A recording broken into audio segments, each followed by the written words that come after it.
Good morning world, welcome to the island of Siargao here in the Philippines. We're just at a little gift shop which is quite close to our house. There's some really cute kittens here, makes such a nice noise. Hello sweetie. If this is the first video of ours you've ever seen, welcome. We came to this island here in the Philippines about 3 years ago and fell in love with it. It was actually just before the lockdown during the pandemic, so at the time my mum was actually here with us and we explored the whole of Siargao for 6 months together before she left, and then we decided to stay here and make a life here. We just recently found out that my mum is planning on coming back to the island. This will be the first time she's come here since she left over 2 years ago, so we're really excited to welcome her back to Siargao. And I think you guys that have been watching these videos for a long time are also really excited to see Phwah Phwah. That's what we call her. She's Burmese and she is the grandma of my daughter, of course, so she likes to be called Phwah Phwah, which is the endearing term for grandma in Burmese. I told my mum not to travel too heavy because this is the first time she's going to be traveling for a while, so she can buy a lot of her clothes when she comes to the island. And just looking through this shop here, this is right near our house, there's so many things you could buy. Some of these like t-shirts are only 89 pesos, which is just over £1 British. You can also get some native decorations and board shorts and stuff for swimming. Yeah, this is what kind of like... Nice. Water bottles and key rings, little surfboard decorations, flip-flops. These are essential because you go through a lot of flip-flops on this island. Since I've lived here in the Philippines, I've probably gone through about 8 or 9 pairs of flip-flops until somebody suggested I buy these ones. This is the Sandugo brand, made here in the Philippines. One thing I really like about them is they've got these really solid grips at the bottom, so you don't like slip and slide. I'm choosing Mummy some bracelets. Yeah. What's that? Some for her, actually. What a gift for Mummy. Yeah, a gift for Mummy. I also found a bracelet that Grandad will like. It's this one. Okay. You think Grandad will wear that? Yeah, he likes thick ones. Okay. And I also found these types that are flexible, look. Oh, yeah. And it clicks on. Yeah, Okay. they're really cool, these ones. Good find. These ones are like you have to tie a knot. Do you know how much they are? So you have to get 3. Oh, I see. It's one of those ones. 800. 100. 100 for one. Say 800. That's a lot. This is the mummy of the kittens. Look at those eyes. Lovely green colour. So I know my mum is going to be watching these videos. What do you think, Mum? Do you reckon you can do some shopping in here? Lots of bright colours. I know that my mum likes that. Really excited to welcome her back to the island.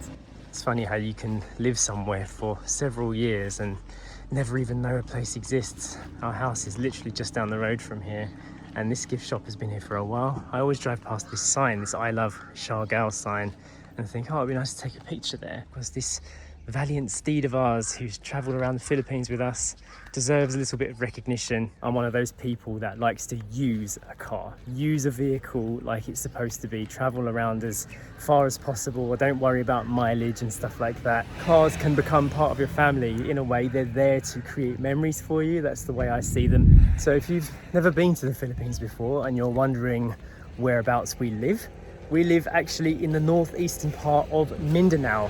Siargao Island is like a teardropped shaped place which is right next to the Philippines Deep. So this is why it's the surfing capital of the Philippines. We get a lot of good waves here, and that is what makes it a very famous place. Over the years, Siargao got made famous because of the surfers. And even though we don't surf, we've found such value in living here because the people are so amazing, and it's just one of these fantastic places to base your life and raise a child as well. We love that Story gets to grow up here. Look at this guy transporting his logs. Makes me laugh. Stuff like that would be super illegal in the UK where we're from. So whenever we see stuff like that, when we see people doing things that would just be completely unheard of, it's what makes life interesting for us. It's just started raining, which I'm happy about. We need rain. We've had a drought for the last few weeks, maybe even 3 weeks. So I'm welcoming these drops right now. It's going to fill up the wells near our house. You hear that rain falling?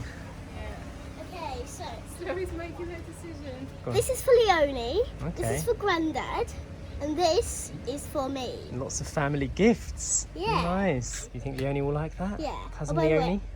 Auntie Shell, Mm. which is her mum, Yeah. said she's really girly. Okay. So we and she likes pink, so we got her pink. And blue and black. they're coming to visit us on the island soon, aren't Yeah. they? So I'm going to give this to Leonie. Nice. And not any for Devon, because Devon has a small wrist. And none of the bracelets here are like small wrist types. We'll find something else for cousin Devon. Yeah. Alright, Story's going to buy. It was 100 pesos. Nice one, Irma. Okay, I can see bits. Yeah. Okay. Quick cat appreciation before we go. Okay, I've made some friends. Some kitten friends. Yeah. They think I have food. Like, they want to go... They're going underneath me. No, they're not. Maybe not. This one likes backing me a lot. Yeah. Yeah, it didn't rain for long though, did it? It's already stopped. There's a few drips in the sky. Home sweet home. One of the main reasons why we went out this morning actually was to pick up a fresh supply of tofu and greens. There's a local farmer who advertised on a Facebook page the other day that they're selling fresh tofu up here in the north, which is very rare. And as a vegan family, we don't eat any meat or dairy. Tofu is essential in our household. So to get fresh tofu made here, just locally, like within 15 minutes of our house, is amazing. So we're going to try it out today and see if it's good. And if it is, that will probably become our local supplier. Yeah, we did it! We did it! Yeah, we surprised Poppy! We surprised you! Normally Poppy's always waiting right at the door, you see. Yeah, you normally nose out when we open the door. We surprised you, Pops. You must have been asleep. I'll take the recycling out. Got loads of paper and plastic here to recycle. We usually leave the air conditioning on for Poppy when we go out, so that the house is nice and cool, keeps everything dry.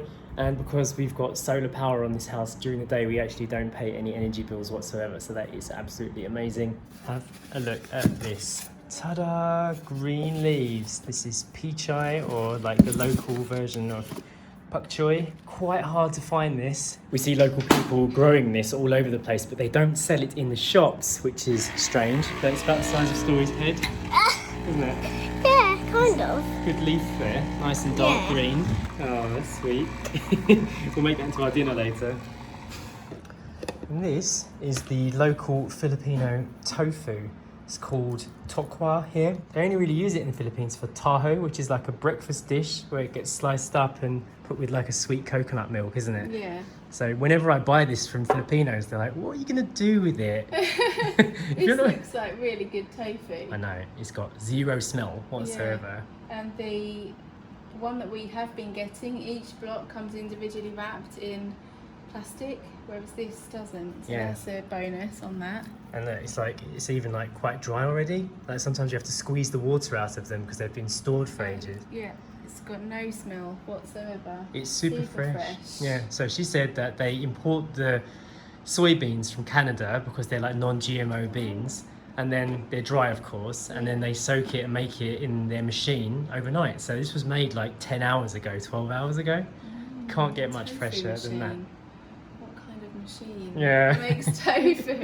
What would that be? I don't know, some kind of squeezing device, I guess. Got 2 kilos and it cost us 300 pesos per kilo, so it's a good deal. Here in the Philippines, like everywhere else in the world, the price of energy is going up, the price of fuel is going up, the price of food and meat is also going up. So I think it's a good idea for people to look into meat alternatives, not just because we're saying this because we're vegan, but you know, it interests me that people that literally make tofu don't know what it can be used for. The guy said that his father had been making tofu for 20 years just for taho. And I'm thinking, so I was teaching him, I was saying like, yeah, we can use it like as a chicken alternative. You can deep fry it, you can bread it, put it in a curry, you can scramble it up and with some salt, make it into like a kind of scrambled egg alternative. There's so many things you can do with it. You can even blend it into a smoothie and make it into a smoothie bowl as like a kind of thickener or a yogurt. There are plenty of things that can be done with fresh tofu, especially if it's more affordable than buying meat and fresher, of course, better for your health. Most people probably don't even know this here. I asked her who their main customers are and she said it's basically foreigners that come up here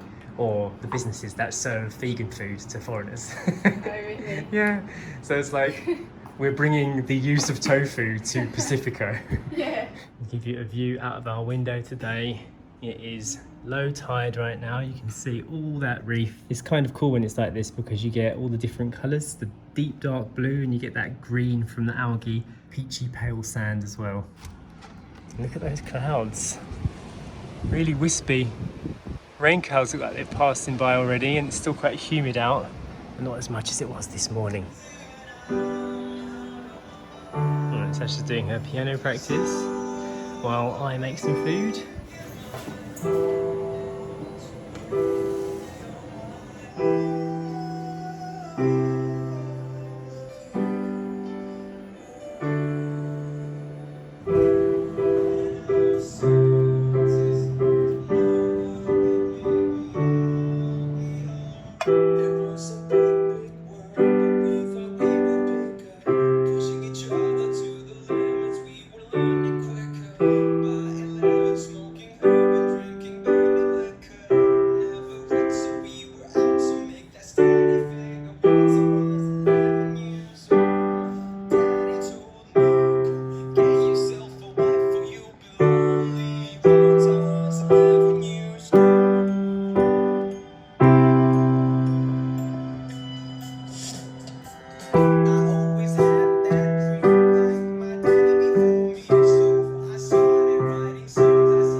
Well done.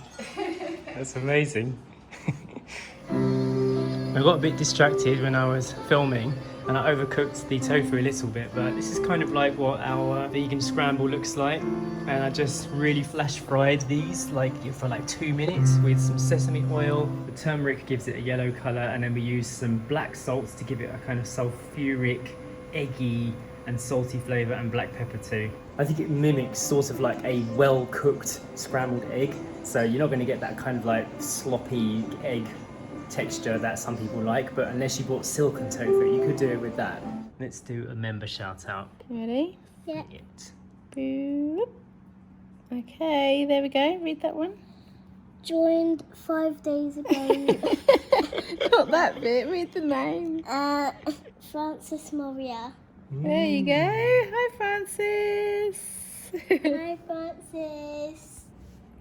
I'm going to go ahead and end the video for today. Hope you enjoyed it, and we'll see you in the next one. Bye. See you tomorrow.